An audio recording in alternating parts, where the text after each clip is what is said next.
27 जून 1976 की शाम को एयर फ्रांस की उड़ान संख्या 139 ने इजरायल के टेल अवीव से पेरिस के लिए अपनी रूटीन उड़ान भरती है। यह एक लंबी दूरी की इंटरनेशनल फ्लाइट थी जिसमें 248 पैसेंजर्स और 12 क्रू मेंबर सवार थे। इस फ्लाइट को ग्रीस की राजधानी एथेंस से होते हुए पेरिस पहुंचना था। एथेंस में रिफ्यूलिंग और वहां से कुछ नए पैसेंजर्स को लेके इस विमान को पेरिस पहुंचना था। एथेंस में ही 4 ऐसे भी सवारी विमान पर बोर्ड करते हैं जिनका मकसद पेरिस पहुंचना नहीं बल्कि कुछ और ही था। एथेंस से उड़ान भरने के कुछ ही समय बाद 4 आतंकवादी हाथ में पिस्तौल और हैंड ग्रेनेड लेके उठ खड़े होते हैं और विमान को अपने कब्जे में ले लेते हैं। एक आतंकवादी पिस्तौल लेके कॉकपिट में जाता है और कप्तान के सर पर पिस्तौल लगाकर को पायलट वाली सीट पर बैठ जाता है। फ्लाइट 139 हाईजैक हो चुका था। 4 हाईजैकर्स में से 2 popular front for the liberation of Palestine आतंकवादी ग्रुप के थे और 2 जर्मन रिवॉल्यूशनरी सेल्स आरजेट आतंकवादी ग्रुप के मेंबर थे। आतंकवादी द्वारा पायलट को पेरिस की बजाय विमान को लीबिया के बेंगाजी एयरपोर्ट पर ले जाने का निर्देश दिया जाता है। फ्लाइट के पायलट ठीक वैसा ही करते हैं और फ्लाइट को बेंगाजी एयरपोर्ट पर ले जाया जाता है। लीबिया में फ्लाइट को रिफ्यूल किया जाता है। उसी दौरान एक फीमेल ब्रिटिश पैसेंजर को मिसकैरेज होता है जिस वजह से उसे लीबिया में ही फ्लाइट से उतार दिया जाता है। दूसरी तरफ फ्लाइट को रिफ्यूलिंग के बाद लीबिया से युगांडा ले जाने का निर्देश आतंकवादी द्वारा पायलट को दिया जाता है। पायलट भी मजबूरी में ठीक वैसा ही करता है और कई घंटे की उड़ान के बाद फ्लाइट 139 को इजरायल से 4000 किलोमीटर दूर युगांडा के एंतेबे एयरपोर्ट पर लैंड किया जाता है। उस समय युगांडा का तानाशाह था ईदी अमीन, जो एक क्रूर तानाशाह था और आतंकवादियों को उसका पूरा समर्थन था। ईदी अमीन ने आतंकवादियों को सपोर्ट करने के लिए और एयरपोर्ट को किसी भी तरह के खतरा से बचाने के लिए अपनी आर्मी को एयरपोर्ट पर तैनात कर दिया। ईदी अमीन अपने आर्मी को एयरपोर्ट पर तैनात करके खुद ऑर्गेनाइजेशन ऑफ अफ्रीकन यूनिटी की बैठक में हिस्सा लेने मॉरिशस की राजधानी पोर्ट लुई चला जाता है। एक समय था जब इजरायल और युगांडा के रिश्ते काफी अच्छे थे, लेकिन एक बार जब ईदी अमीन ने अपने पड़ोसी मुल्क तंजानिया पर हमला किया और इजरायल से मदद मांगी तो इजरायल ने मदद देने से साफ मना कर दिया। तभी से ईदी अमीन और इजरायल के बीच मनमुटाव शुरू हो गया।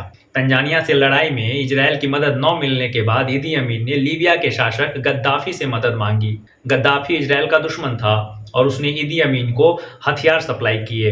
इन्हीं सारी वजहों से ईदी अमीन आतंकियों का साथ दे रहा था। आतंकियों ने होस्टेजेस को 2 ग्रुप में बांटा। एक ग्रुप में सभी इजरायली नागरिक और दूसरे ग्रुप में बाकी देशों के नागरिकों को एयरपोर्ट के ओल्ड टर्मिनल में रखा। हाईजैकर्स ने 2 दिन बाद इजरायल के सामने अपनी मांग रखी। अपनी मांग में आतंकवादियों ने $5 मिलियन के साथ Switzerland, West Germany, Israel, Kenya and France के जेल में बंद उनके 53 कैदियों को 1 जुलाई तक रिहा करने की मांग की। 53 में से 40 कैदी तो इजरायल की जेल में बंद थे। अगर 1 जुलाई तक उनकी मांगें पूरी नहीं की गई तो उन्होंने हॉस्टेजेस को मार देने की धमकी दी। इसी बीच इजरायल ने हर तरह की डिप्लोमेट कोशिश भी की ताकि वो सभी हॉस्टेजेस को छुड़ा सके, लेकिन आतंकवादियों ने किसी की भी बात नहीं मानी। इजरायल ने 1 जुलाई को आतंकवादियों से कहा कि इजरायल में बंद 40 कैदियों को वो छोड़ देंगे और साथ ही उनकी $5 मिलियन देने की बात को भी मान लिया, लेकिन दूसरे देशों में बंद 13 कैदियों को वहां से निकालने में उन्हें बाकी देशों से बात करने के लिए इजरायल ने थोड़ा सा और वक्त मांगा। तब आतंकवादियों ने उन्हें 4 जुलाई तक का टाइम दिया। इधर इजरायल को अपने रेस्क्यू मिशन को प्लान करने के लिए थोड़ा और टाइम मिल गया। उस समय इजरायल के प्राइम मिनिस्टर इत्जाक राबिन ने मोसाद को एंटेबे एयरपोर्ट पर नजर रखने तथा एयरपोर्ट की सारी डिटेल्स निकालने का काम दिया। इसी बीच अपहरणकर्ताओं ने 47 गैर यहूदी यात्रियों को रिहा कर दिया। उन्हें एक विशेष विमान से पेरिस ले जाया गया। वहां मोसाद के जासूसों ने उनसे बात कर एंटेबे के बारे में छोटी से छोटी जानकारी जुटाने की कोशिश की। मोसाद का एक एजेंट ने कीनिया में एक विमान किराए पर लेकर एंतेबे के ऊपर उड़ान भरकर उसकी बहुत सारी तस्वीरें खींची। दिलचस्प बात यह थी कि एंतेबे हवाई अड्डे के टर्मिनल को जहां बंधकों को रखा गया था, एक इजरायली कंपनी ने ही कुछ साल पहले बनाया था। कंपनी ने उस टर्मिनल का नक्शा उपलब्ध कराया और रातों रात इजरायल में एक नकली टर्मिनल खड़ा कर लिया गया ताकि इजरायली कमांडो उस पर हमले का अभ्यास कर सके। समय की कमी को देखते हुए इजरायल ने ऑपरेशन थंडरबोल्ट को हरी झंडी दिखाई, जिसमें एयरक्राफ्ट से इजरायली आर्मी की एक यूनिट को एंटेबे जाना था और मिशन कंप्लीट करना था। इस प्लान को एग्जीक्यूट करने के लिए इजरायली सेना के 200 सर्वश्रेष्ठ सैनिकों को इस मिशन के लिए चुना गया, जिसका field in charge lieutenant colonel Yonatan Netanyahu को बनाया गया। इस पूरे मिशन की सबसे बड़ी दिक्कत थी कि 4000 किलोमीटर जाकर और 4000 किलोमीटर वापस भी आना था। 4 जुलाई को इजराइल के साइनाइस बेस से 4 हरक्यूलिस जहाजों ने उड़ान भरी। हवा में ही उड़ते विमान से दूसरे विमान में ईंधन भरा गया। सिर्फ 30 मीटर की ऊंचाई पर उड़ते हुए उन्होंने लाल सागर पार किया ताकि मिस्र, सूडान और सऊदी अरब के रडार उन्हें पकड़ न पाए। रास्ते में इजरायली कमांडोज ने युगांडा के सैनिकों की वर्दी पहन ली। लगातार 7 घंटे की उड़ान भरने के बाद रात के 1 बजे पहला हरक्यूलिस विमान एंतबे के ऊपर पहुंचा। उनके पास लैंड करने और अपहरणकर्ताओं पर काबू पाने के लिए सिर्फ 6 मिनट का समय था। उस समय रनवे की लाइट जल रही थी। लैंड करने से 8 मिनट पहले ही हरक्यूलिस के रैंप खोल दिए गए ताकि कम से कम समय जाया हो। जहाज से एक काली मर्सिडीज कार उतारी गई। यह उस कार से बहुत मिलती जुलती थी जिसे राष्ट्रपति अमीन इस्तेमाल किया करते थे। उसके पीछे कमांडोज से भरी हुई 2 लैंड रोवर गाड़ियां भी उतारी गई। इन वाहनों ने तेजी से टर्मिनल की तरफ बढ़ना शुरू किया। कमांडोज को आदेश थे कि वो तब तक गोली न चलाएं जब तक वो टर्मिनल तक पहुंच नहीं जाते। इजरायली उम्मीद कर रहे थे कि काली मर्सिडीज कार को देखकर युगांडा के सैनिक समझेंगे कि ईदी अमीन बंधकों से मिलने आए हैं।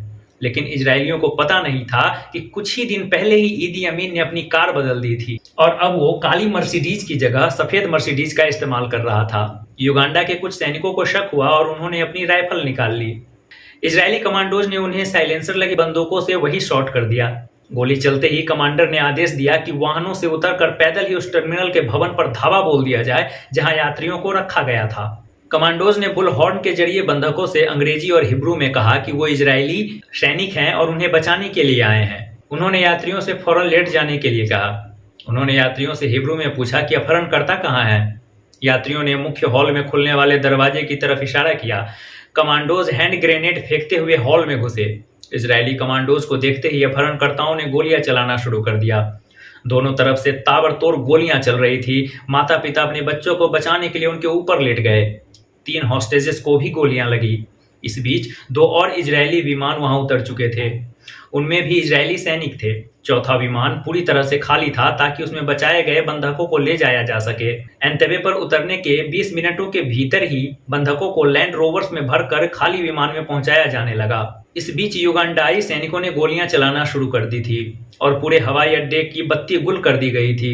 चलने से पहले हर एक सैनिक की गिनती की गई। कंट्रोल टावर के ऊपर से चलाई गई एक गोली लेफ्टिनेंट कर्नल नेतन्याहू के सीने में लगी और वो वहीं गिर गए। सैनिकों ने घायल नेतन्याहू को विमान में डाला और एंतेबे में लैंड करने 58 मिनट बाद बचाए गए यात्रियों को विमान में लादकर वहां से टेक ऑफ किया। इससे पहले उन्होंने एंतेबे पर खड़े 11 मिग-17 और मिग-21 जहाजों को नष्ट कर दिया ताकि वो उनका पीछा ना कर सके। कर्नल नेतन्याहू ने वापसी उड़ान के दौरान दम तोड़ दिया। इस घटना के 20 साल बाद 1996 में योनाथन नेतन्याहू के छोटे भाई बेंजामिन नेतन्याहू इजराइल के पीएम बनते हैं। इस मिशन में सभी 7 अपहरणकर्ता और 20 युगांडाई सैनिक मारे गए।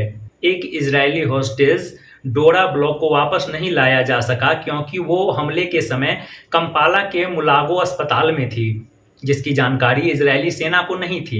इस मिशन में 1 इजरायली सैनिक और 3 इजरायली नागरिकों की मौत हुई जबकि 10 इजरायली नागरिक गोलीबारी में बुरी तरह से घायल हुए थे। बाद में युगांडा के अटॉर्नी जनरल ने वहां के मानवाधिकार आयोग को बताया कि इस मिशन के बाद ईदी अमीन के आदेश पर 2 सैनिक अफसरों ने डोरा ब्लॉक की अस्पताल के पलंग से खींचकर हत्या कर दी थी।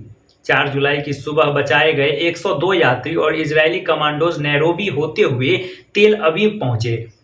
इस पूरे अभियान को इजरायल के इतिहास का सबसे दुस्साहसी मिशन माना गया। कमांडो दल के सदस्य लेफ्टिनेंट कर्नल मोर बताते हैं कि जब हमने बेन गुरियों हवाई अड्डे पर लैंड किया तो इजरायल वासियों का अथाह सागर उनके सम्मान में खड़ा था। स्वयं इजरायल के प्रधानमंत्री राबिन और मंत्रिमंडल के सभी सदस्य उनके स्वागत के लिए वहां पहुंचे थे।